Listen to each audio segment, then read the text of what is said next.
Acharam o menino com Maria, sua mãe, e prostrando-se adoraram, e abrindo seus tesouros, lhe ofertaram dádivas, ouro, incenso e mirra.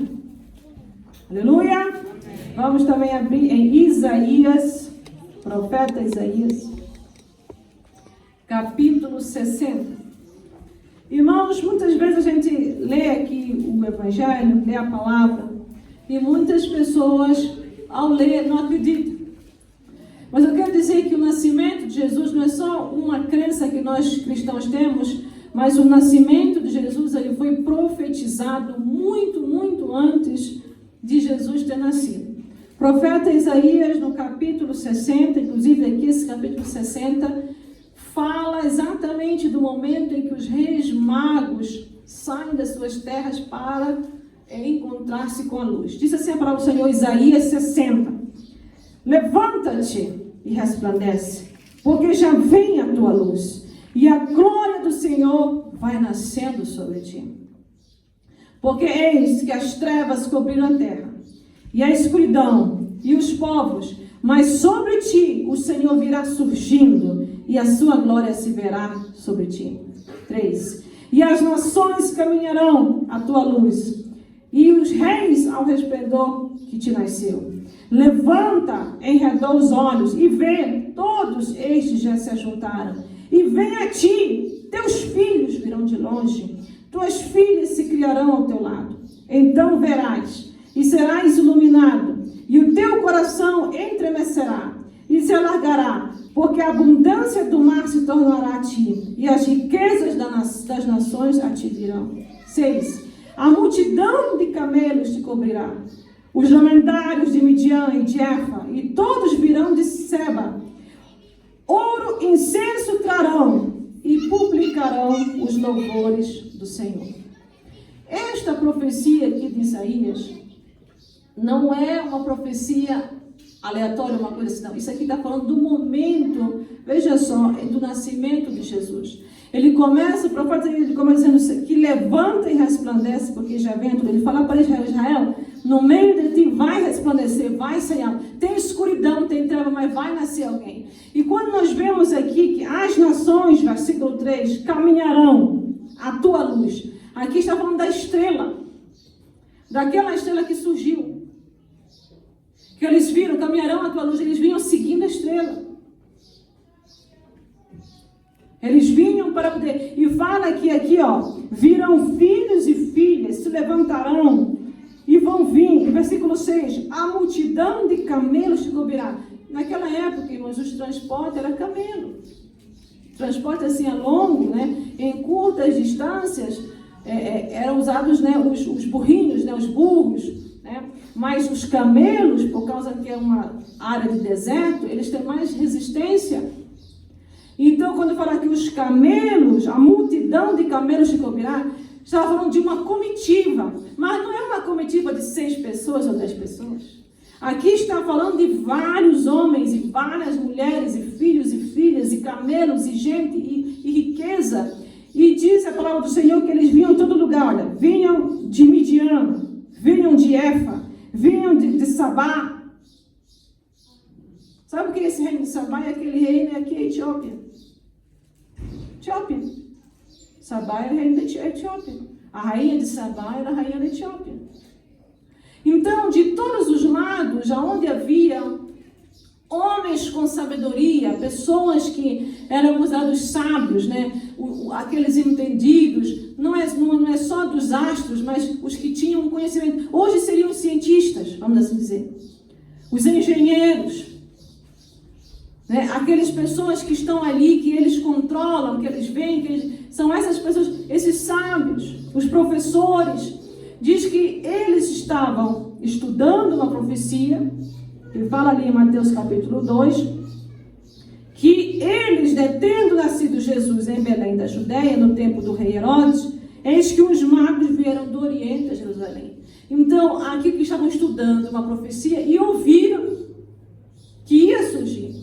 Então, eu quero que você entenda que o nascimento de Jesus não é só uma crença cristã. Todo esse povo do Médio Oriente, África, tudo por aí, irmãos. Se eu for notar a história, eles vão ter isso aqui nas suas histórias, de uma estrela que brilhou, de magos que vieram, de um rei que nasceu. Os judeus até hoje esperam pelo Messias. Os muçulmanos também. Você sabia disso? Que até os muçulmanos estão esperando esse Messias? Nós também estamos esperando ele, mas ele já veio a primeira vez. Só que da segunda vez que ele vai vir, ele já não vai vir como um bebezinho, ele já vai vir para julgar as nações. Amém. Então, quando você vai lá para Mateus, no capítulo 2, você nota aqui que esses magos que vieram do Oriente, eles saíram aqui da África, ali do reino da Etiópia, e foram subindo, e tudo que era... E eu creio que quando eles todos estavam lá analisando o céu, eles depararam com aquela estrela e disseram, aqui é cumprimento de profecia. E talvez mandaram, né, porque naquela época usavam pombos, né, esse pombo correio, né, usavam pombos, usavam pássaros, que mandavam mensagem para lá e para cá, e se comunicar, olha, vamos chegar lá. Já nasceu, e aonde? Na terra. Eles só sabiam que era em Israel. Era isso que eles sabiam. Que ele viria nascer em Israel. Por quê? Porque quando eles chegam aqui em Mateus capítulo 2, no versículo 2, eles assim, perguntaram, onde está aquele que é nascido rei dos judeus? Então eles sabiam que este que nasceria não seria mais um rei. Eles eram reis também. Eles eram sábios também. Eles eram homens instruídos, homens e mulheres, porque veio uma comitiva imensa. E eles sabiam que era a nação de Israel. E como Jerusalém, na época, era a capital, era a cidade, né, onde todo mundo chegava, era onde estava o templo. Jerusalém, as pessoas não iam a Jerusalém, era um templo com uma cidade. O que chamava atenção para Jerusalém, até o dia de hoje, é o templo, que hoje não tem templo, tem só aquele muro, né, das lamentações, que ainda é uma grande atração turística, mas naquela época também. A cidade era uma cidade de adoração. Então eles pensaram, se vai nascer em Israel, qual é a cidade de adoração que tem lá? É Jerusalém, vamos para lá. E foram àquela comitiva. E quando eles chegaram lá, a coisa foi tremenda, irmãos, porque Jerusalém não é assim tão grande. Israel não entra, Israel é bem pequeno. Se você notar o território de Israel, é incrível que todo dia tem alguma guerra, tem alguma confusão, ainda tendo até agora, por causa de um território tão pequenininho. E todo mundo quer aquele território. Todo mundo quer se apoderar das riquezas que tem ali, quer se apoderar daquilo que ali está. E diz que quando eles chegaram ali, aqueles magos que vieram do Oriente chegaram, eles disseram para as pessoas da cidade, olha, onde é que está o menino? Porque eles achavam que as pessoas da cidade de Jerusalém estavam à espera do Messias. Eles achavam que talvez, quem sabe, os magos que ali, porque devia ter, irmãos, pessoas estudiosas, devia ter ali em Jerusalém homens que também estudavam os astros, que também eram sábios, tinha professores. Eles esperavam que os que ali estavam tivessem um mínimo de entendimento de que nasceu aqui um Salvador, nasceu aqui um rei. Então eles chegaram na cidade, que era a cidade santa, e perguntaram, onde é que ele está? Queremos conhecê-lo, vimos a sua estrela. E o pastor falou disso na semana passada, que essa estrela, né, conhecida como uma supernova, uma coisa, ela realmente existiu, ela apareceu. E ela não apareceu só nessa vez, mas apareceu uma outra vez também, 2 anos mais tarde. E prova justamente, né, que a Bíblia é histórica. É por isso que o diabo odeia a Bíblia. E toda pessoa que não tem Deus odeia a Bíblia, porque a Bíblia é um livro histórico e você consegue confirmar história aqui. Quando aqueles homens chegam ali, eles começam a perguntar onde é que ele está, porque eles achavam que os habitantes, aquele cidadão que morava ali em Jerusalém, estava à espera do Messias. Mas eles esperavam e não criam que ele viria. Eles estavam tão oprimidos pelo sistema de Herodes, eles estavam tão oprimidos pelo sistema mundial, eles estavam tão oprimidos pelo sistema religioso da sua época, que eles nem mais criam que, não, é o Messias, nós sabemos que o Messias vem. Mas eles pensavam da maneira deles, que vinha alguém que era um guerreiro forte, como Davi foi. Foi lá e derrotou Golias.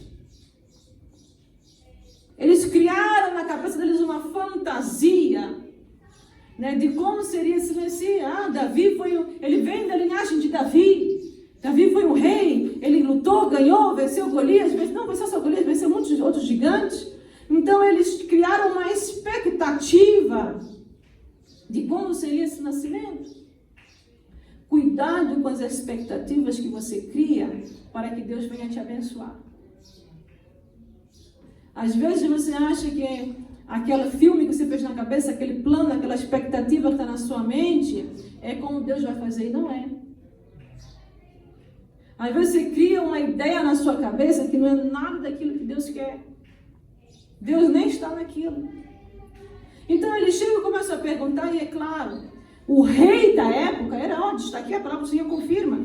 Olha aqui, irmãos. E tem nascido em Belém da Judeia no tempo do rei Herodes. Herodes é um título, era um título dado para quem estivesse governando, né, os judeus, a Judeia e o território de Israel.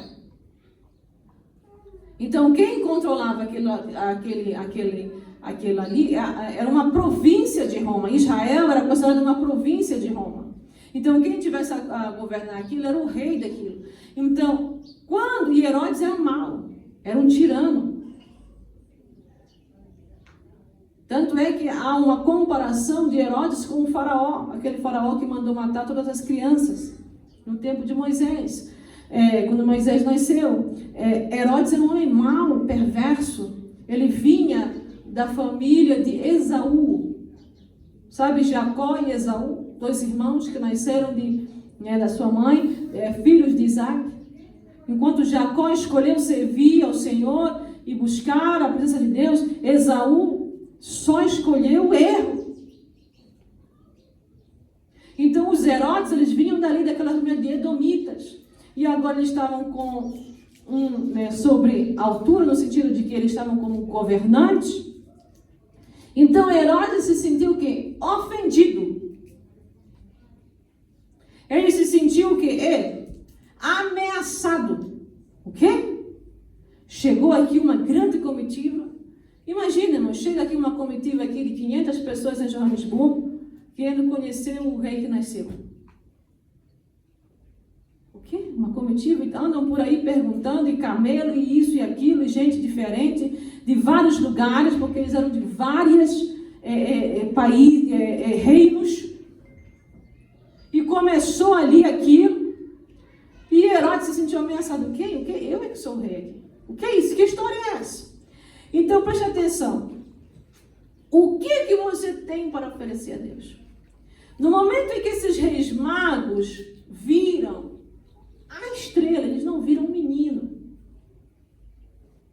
Eles não viram bebê nenhum, irmão. Não tinha Facebook, não tinha FaceTime, não tinha WhatsApp Call, não tinha essas outras coisas que existem, Telegram, não tinha isso, irmão.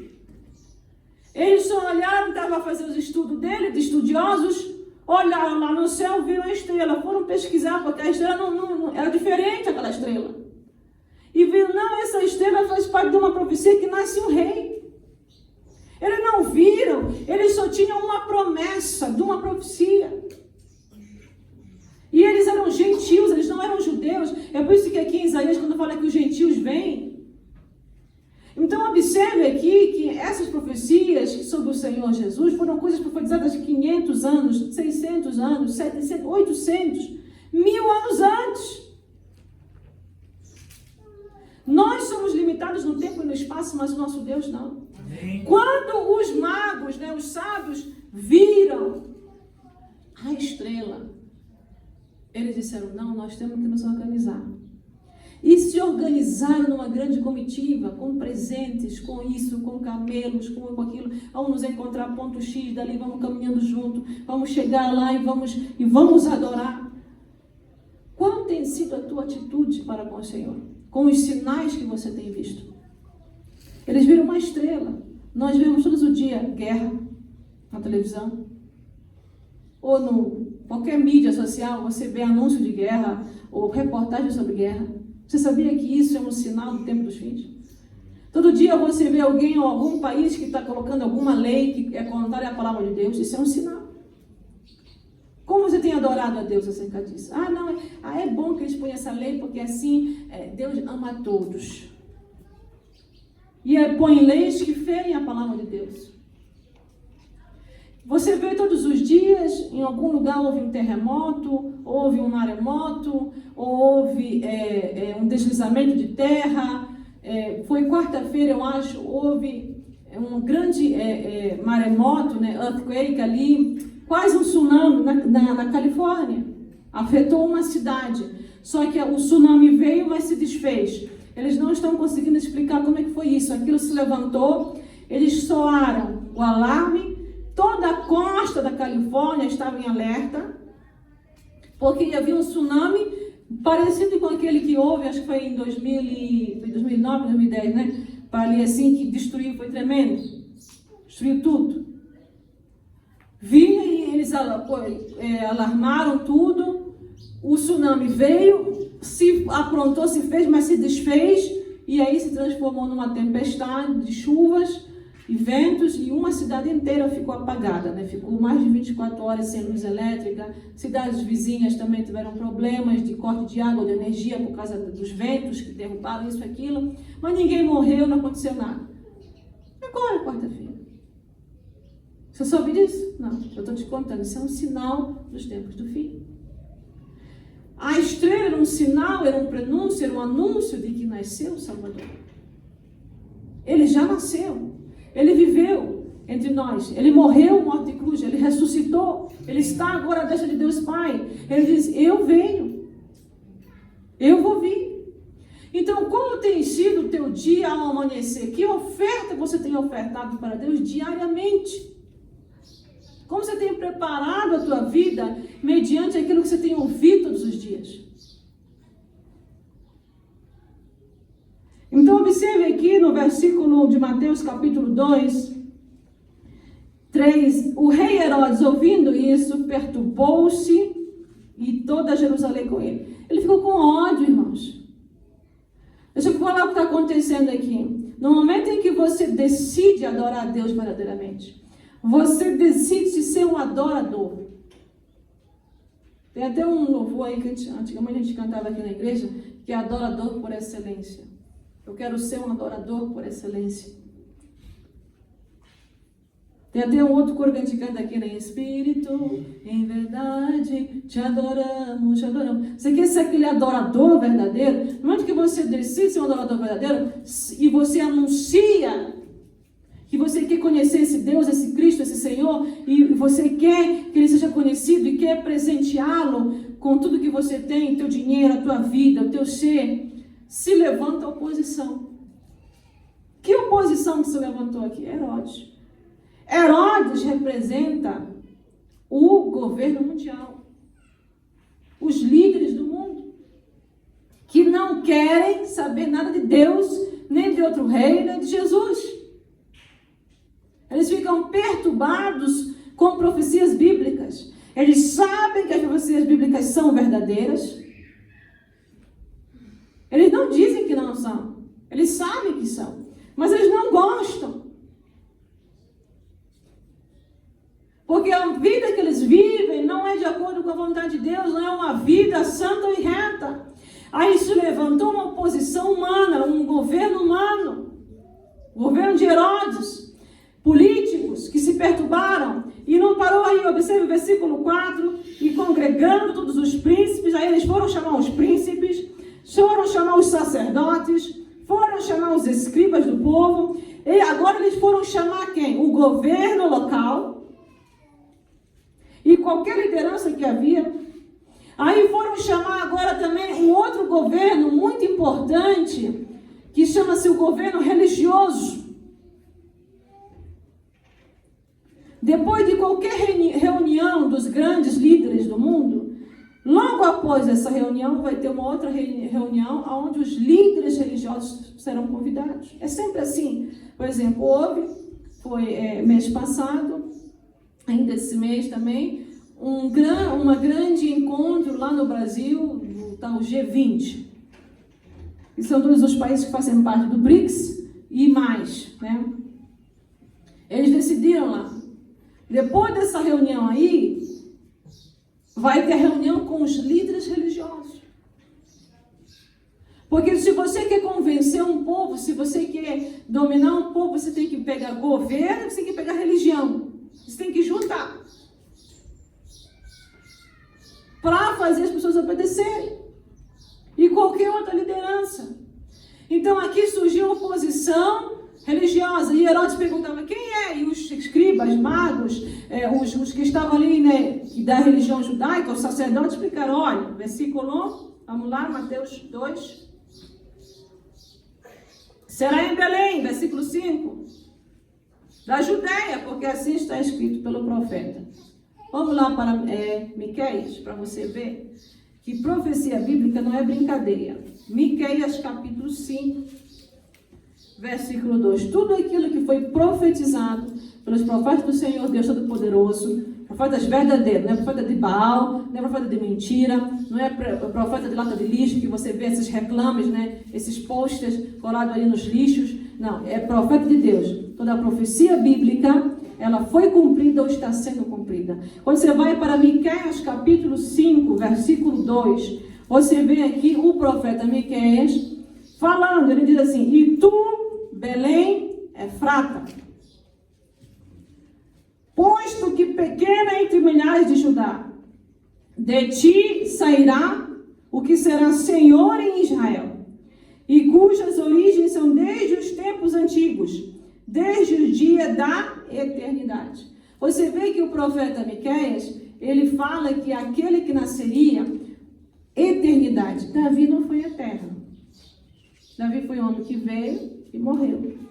Aqui está dizendo que aquele que nasceria, a sua origem podia estar na casa de Davi, podia. Ele podia ser família, ou seja, geração da casa de Davi, sim. Mas na realidade, ele era de eternidade. Está aqui, ó, irmãos, capítulo Miqueias 5:2.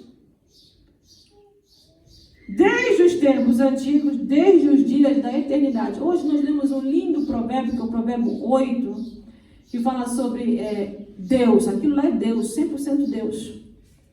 Deus criando, Deus fazendo, Deus se mostrando, Deus criando o mundo, é uma coisa linda, Provérbios capítulo 8. E nós vemos aqui que o profeta Miqueias diz, olha, esse que vai nascer, já está apontando para o Filho de Deus. Ele é divino. Ele não é só terreno. Ele vai nascer talvez com um corpo humano, vindo da família de Davi, mas a origem dele é eterna.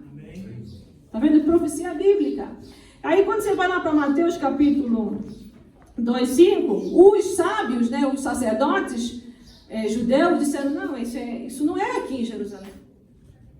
Esse menino, esse suposto rei, não nascerá aqui. Ele vai nascer, segundo a profecia de Miqueias, ele vai nascer em Belém. Belém Efrata. Belém quer dizer casa do pão. Uma casa que nunca vai faltar mantimento. Porém, a cidade de Belém é muito pequena, irmãos. Era pequena naquela época, era insignificante naquela época, mas era uma cidade que jamais faltava nada. Sempre tinha pão. Sempre tinha abundância das machambas, tinha abundância de alimentos. O que imediatamente aponta para o Cristo, porque ele vai nascer na casa do pão, ele vai nascer porque ele é pão, ele é o pão da vida. Amém. Nada na vida de Jesus é coincidência por acaso. Tudo foi um plano divino. Então nós vemos aqui, observa, capítulo 6, e tu, Belém, terra de Judá, de modo nenhum és a menor entre as capitais de Judá, porque de ti sairá o guia que há de apacentar o povo de Israel. E aqui Mateus está escrevendo, na realidade, o que ele leu no profeta Miqueias. Qualquer aluno que fez faculdade aqui, ou que teve que defender tese, ou que vai defender uma tese, você põe o teu conhecimento, você põe a tua escrita, mas você não pode falar sem ter base. Você vai ter que pegar outras pessoas que falaram daquilo, estudiosos que falaram daquilo, e você pode, eles chamam de quote, né? Abreviar. Você abrevia o que aquela pessoa falou, e você põe embaixo. Quem diz aonde você encontrou o livro tal, ano tal, página tal? Quem falou? E aí, olha, mediante aquela fulana que falou isso, mediante aquele que falou isso, o meu entendimento disso, daquilo, você está provando algo. Na verdade, a tua tese, você está tentando provar algo ali, ressaltar algo, trazer algo novo. Então, aqui o que Mateus fez foi isso, ele estava abreviando, quoting, que a gente chama, um texto de Miqueias, profecia bíblica. A nossa fé não é baseada, irmãos, em profetas de mentira, curandeiros que jogam ossos, cuspem, pedras, ou sei lá mais o quê. A nossa fé está baseada em história, em fato verdadeiro, em homens e mulheres cheios do Espírito Santo, em pessoas que escreveram e cada coisa que eles falaram cumpriu-se. E aí a palavra do Senhor continua dizendo aqui, ó. Então Herodes, chamando secretamente os magos, inquiriu exatamente deles acerca do tempo em que a estrela apareceu. Por quê? Porque ele se sentiu ameaçado, ele queria matar essa criança. Diz, olha, vocês chegaram aqui agora, mas quando foi mesmo? Que dia, que mês, que ano, quando? Porque ele queria calcular na cabeça dele qual era o dia, qual era o mês, qual era o ano, que era para ele ir nas casas e descobrir quem era e matar. Então, toda vez que você, filho, filha de Deus, decidir ofertar algo para o Senhor, seja oferta de dinheiro, de valor, seja ofertar a sua vida, seja dar algo para o Senhor, seja participar de algo, vai se levantar uma oposição contra você. Homens, mulheres vão tentar tirar a tua alegria de você poder ser um verdadeiro adorador.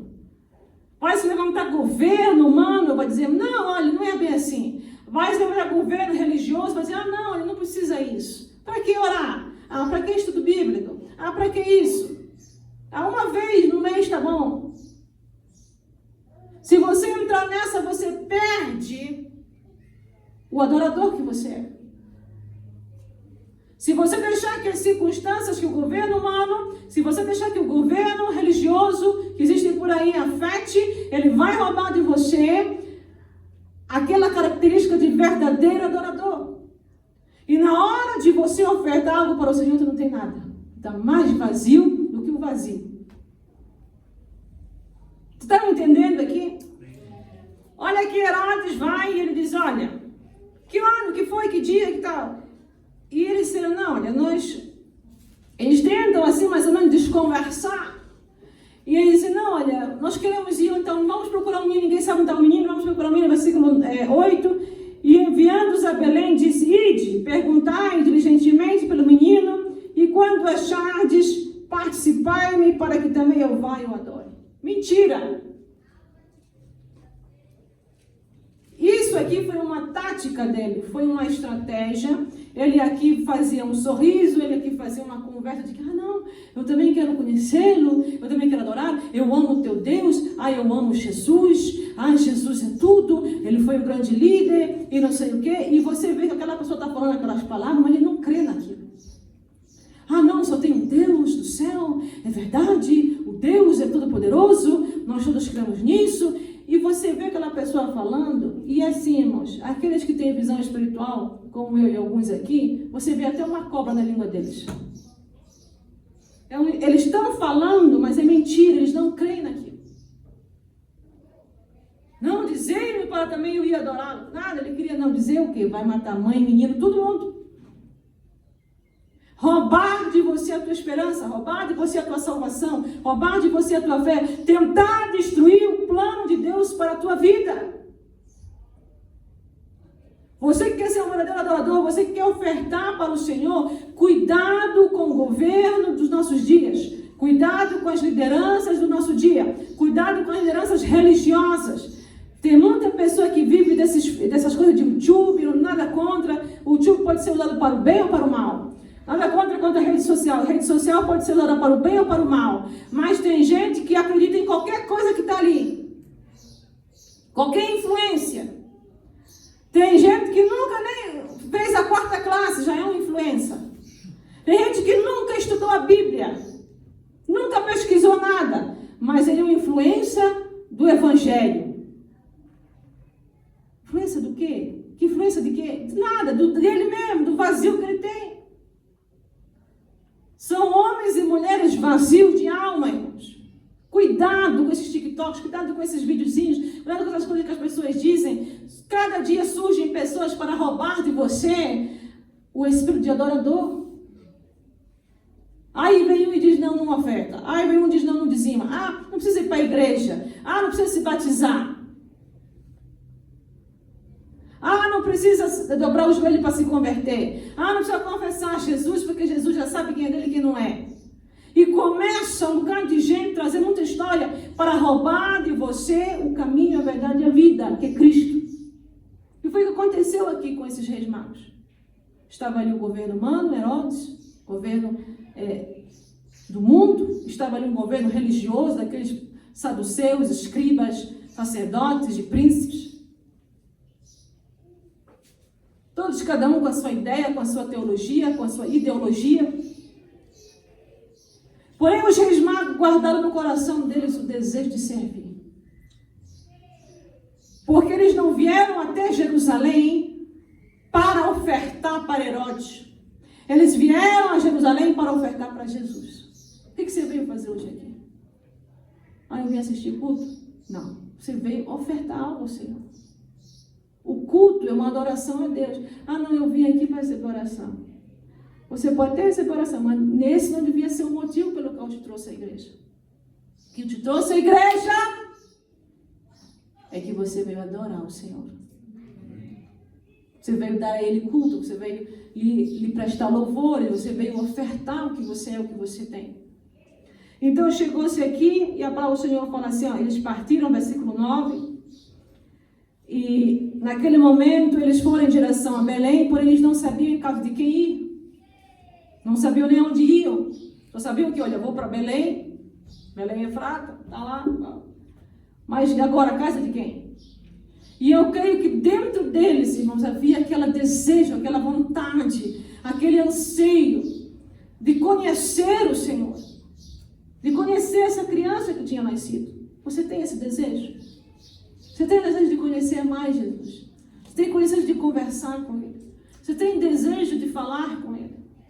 Teve um dia eu tive um sonho, eu estava numa situação, estávamos orando, nós estávamos aqui pregando uma série de estudos sobre o reino dos céus, e eu usei justamente as palavras de Jesus, mostrando à igreja o que é o reino dos céus. E numa daquelas noites, o Senhor deu uma visão em que eu entrava num lugar e havia assim, era um lugar bem antigo, e havia, até a escrita não era essas canetas normais de hoje, não era as esferográficas de hoje, era aquelas coisas de pena ainda, de coisa, e papiros.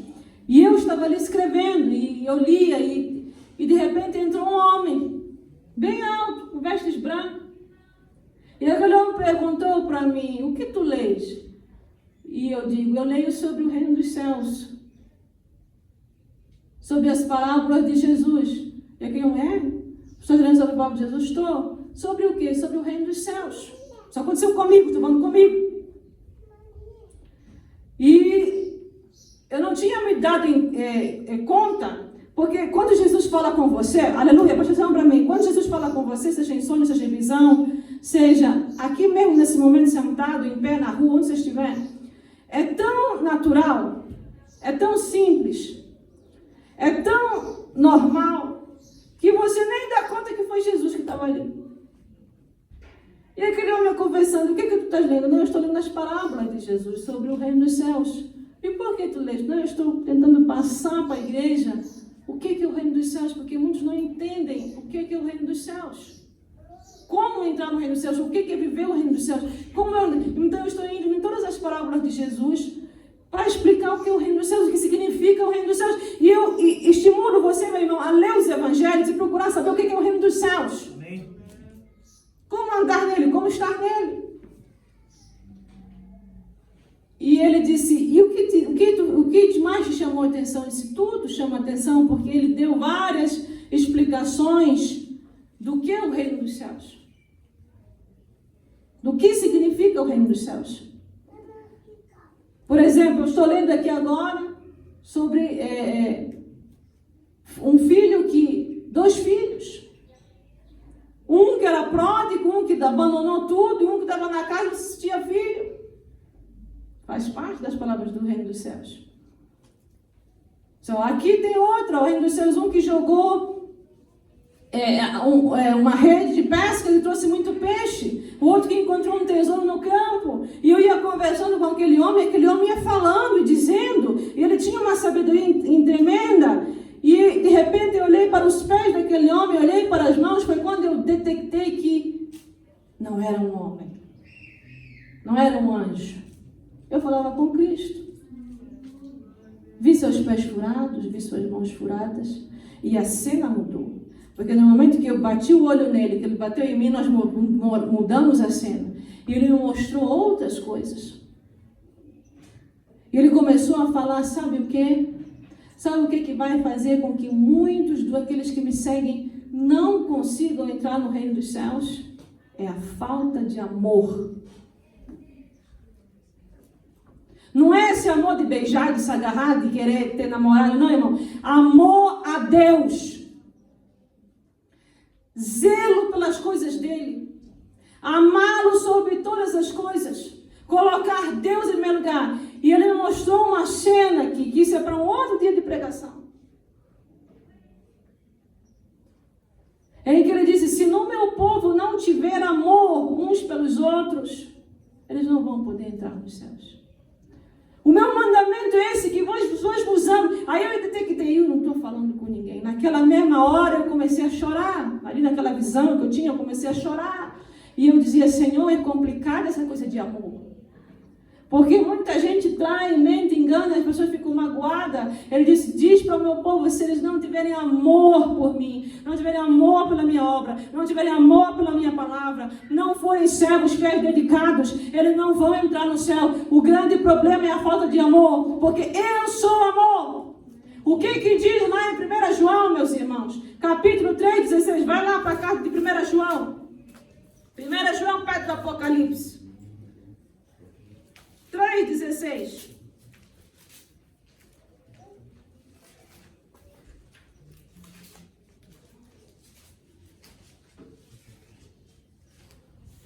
Diz a palavra do Senhor, 1 João 3,16. Conhecemos o amor nisto, que Ele deu a sua vida por nós, e nós devemos dar a vida pelos irmãos. É complicado, porque talvez uma mãe pode dar a vida pelo seu filho, um pai pode dar a vida pelo seu filho, mas dá pelo um aí que não vale a pena. Tá complicado, né? É difícil. Mas esse é o mandamento. Quando você volta, quando você começa a ler aqui 1 João 1, 2 e 3, você nota que ele diz assim, capítulo 1, versículo 7 de 1 João. Mas se andarmos na luz como ele na luz está, temos comunhão uns com os outros, e o sangue de Jesus Cristo, seu Filho, nos purifica de todo pecado. Herodes não tinha comunhão com Deus. Nem cria na religião. Ele começou com um espírito de falsidade e engano. Porque ele queria matar, naquele momento, aquele bebê, aquela criança pequena, que talvez tinha 1 ano e meio, talvez máximo 2 anos. O desejo dele era roubar a esperança, a salvação de Israel.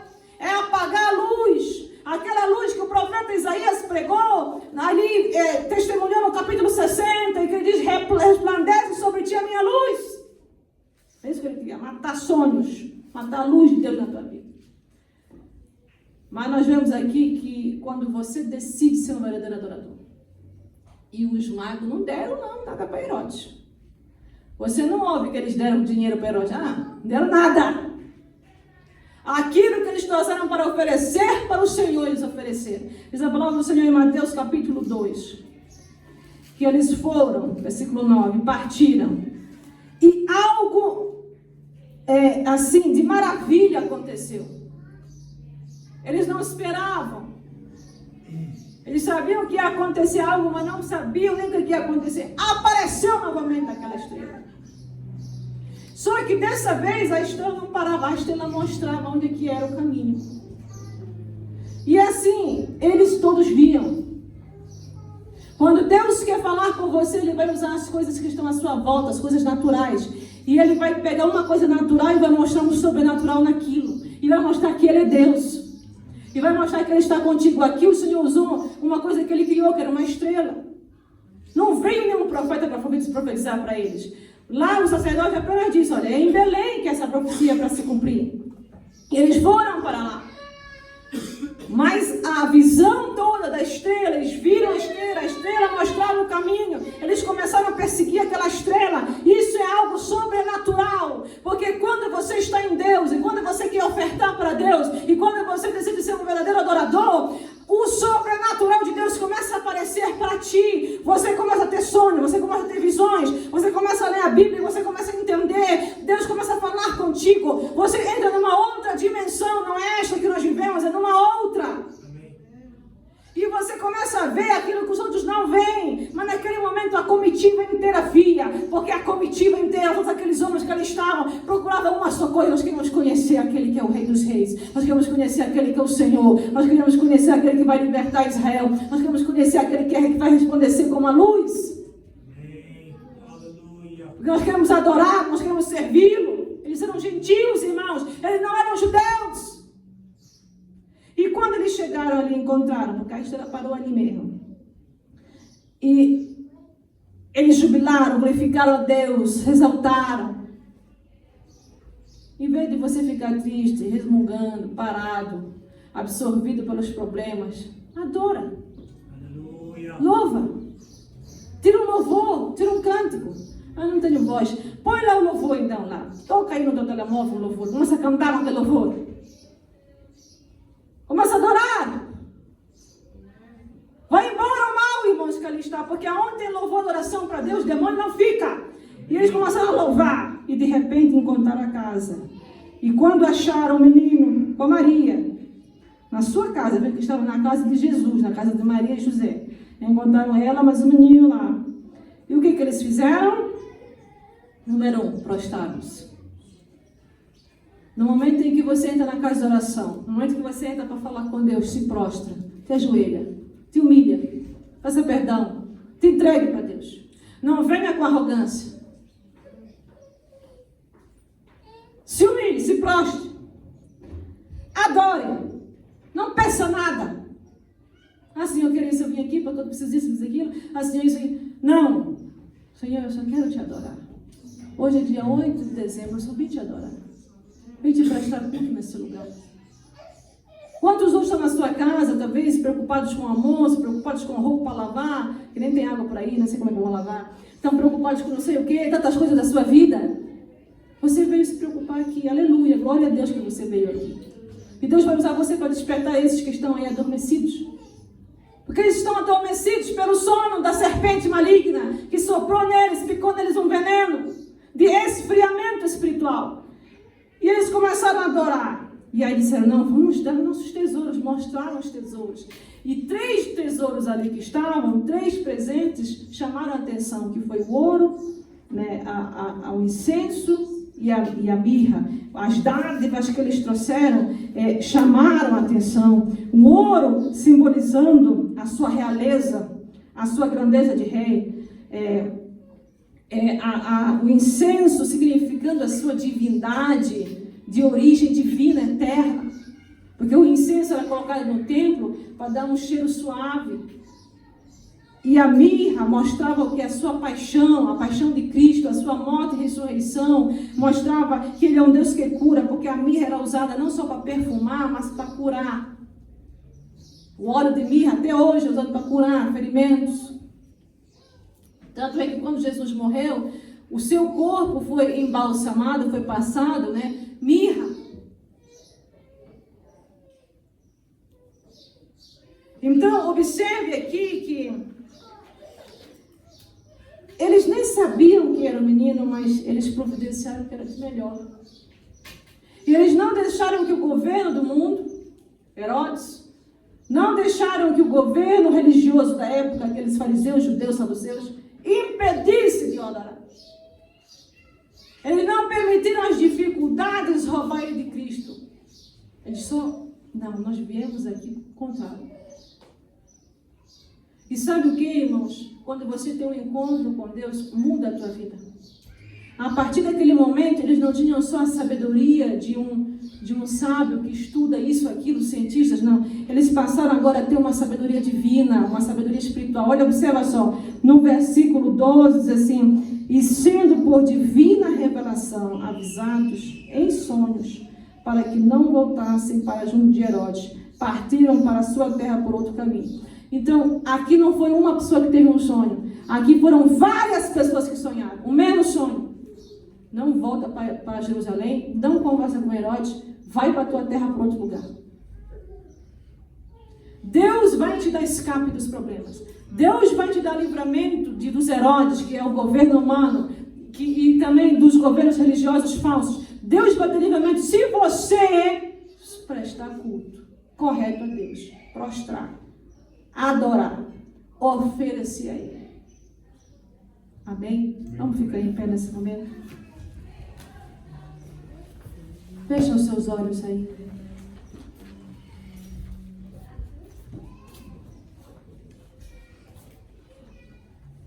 Você que veio aqui nesta tarde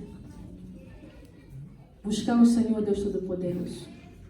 Há um motivo que te trouxe aqui. Mas eu quero que nesse momento você se pergunte: estou eu oferecendo o meu melhor para Deus? Como é que eu posso oferecer algo que agrade mais a Deus? Como é que eu posso melhorar a minha vida para com Deus? Como é que eu posso vencer o governo humano e os governos religiosos, a oposição do mundo? Então eu quero que você pense agora, porque você vai falar com teu Deus agora. O de louvor, vai tocando aí suavemente aquele primeiro louvor. Eu quero que você fale com Deus e você não peça nada para Deus aqui. Apenas diz: Senhor, tem misericórdia de mim. Eu quero ser um verdadeiro adorador. Se você ser uma pessoa que só se queixa toda hora, só reclama toda hora, só peita toda hora, não seja isso agora. Seja: Senhor, tem misericórdia de mim. Eu quero te adorar. E eu vim para te adorar, eu vim para te prestar culto. E eu quero melhorar. Me ensina a melhorar. Se você falar com teu Deus, meu irmão, teu Deus se revela a ti. Ele fala com você de maneira que nunca antes você ouviu ele falar. Por isso, a você que está hoje aqui, nessa tarde, nessa manhã, ainda tarde de manhã, e você veio nesse lugar, é necessário que o avivamento venha, e o avivamento virá e está vindo. Mas não será como nós pensamos, mas sim como Deus quer. Esse avivamento não é para todos, mas é para os escolhidos. O meu desejo é que todos se salvem, ninguém se perca. Mas eu não sei o estado do seu coração. Por isso, nesse dia, nessa hora, se você quer se tornar um verdadeiro adorador, e você quer dizer para o Pai, em nome de Jesus: Senhor, me perdoa, porque eu não tenho sido um verdadeiro adorador. Eu tenho sido muito raivoso, muito resmungão, estou sempre em contrário, estou sempre em oposição, estou sempre vendo o negativo da vida. Então eu quero que você se ajoelhe aqui e você fale com teu Deus, teu Pai, e você mude, meu irmão, minha irmã. Quando você levantar, você vai levantar liberto aqui, um adorador, um homem ou uma mulher que vai usar aquilo que ele recebeu de Deus, o dom que recebeu de Deus, como aqueles magos do Oriente lá, os dons que eles receberam, as dádivas que eles receberam. Eles ofertaram para Deus, dizendo: Senhor, usa isso aqui, ó. É para ti. O meu louvor é para ti, a minha vida é para ti, o meu coração é para ti, a minha alma é para ti. Tudo é para ti, Senhor. Começa a se entregar para o Senhor Deus Todo-Poderoso agora. E diz: Senhor, me traz avivamento. Me traz avivamento, eu anseio por ti, Senhor. Eu quero ser um verdadeiro adorador. A igreja está adorando nesse momento. Pai Santo que está no céu, eu apresento a tua igreja que está aqui reunida, teus filhos, tuas filhas que vieram te louvar, Senhor, nesta tarde. Senhor, o coração deles só tu sabes como chegou aqui. Mas eu peço, tem misericórdia deles. Faça um bálsamo agora, Senhor. Perdoa seus pecados, Pai, em nome de Jesus Cristo, teu Filho. Eles, quando decidiram sair das suas cadeiras para vir aqui na frente desse altar, desse púlpito, eles não se davam perante mim, mas perante a ti, Criador dos céus e da terra. E perante o teu Filho Jesus Cristo, que tu enviaste a este mundo para ser o Salvador. Eles se ajoelham perante o teu Espírito Santo, que convence o pecador do pecado. Ele diz que eles se humilham, se prostram perante ti, porque eles desejam ser verdadeiros adoradores.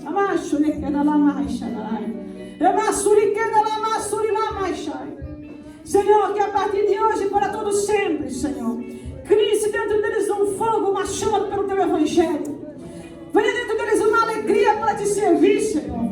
Um amor, um zelo para Te buscar mais e mais, Senhor. Aviva, Senhor, aviva a alma deles, aviva o espírito deles, Senhor. Coloca dentro deles, Senhor, o Teu temor, Senhor, a Tua visão.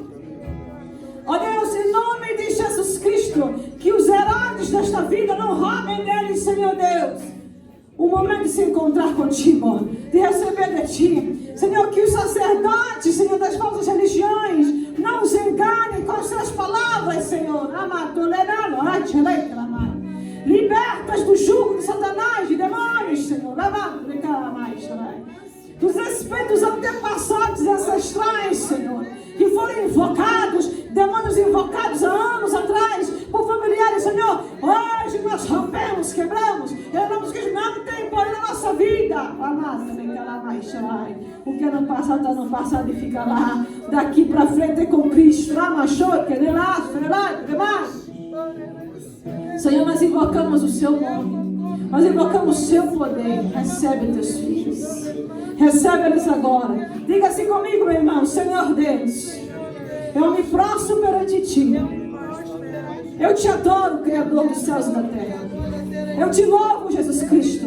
Eu Te louvo, Espírito Santo. Tu és o meu Deus. Tu és o meu Senhor. E eu escolho a Ti, Senhor, para seguir e servir. Pai, eu Te peço, em nome de Jesus, me liberta de qualquer opressão. Em nome de Jesus Cristo. Enche-me, Senhor, com o óleo do Teu Espírito Santo. Coloca dentro de mim, Senhor, o Teu amor. Que venha transbordar, Senhor, o Teu amor na minha vida. Se transborde na minha vida a Tua unção, Senhor, a Tua graça. Em nome de Jesus Cristo. Amém. Você pode se levantar agora.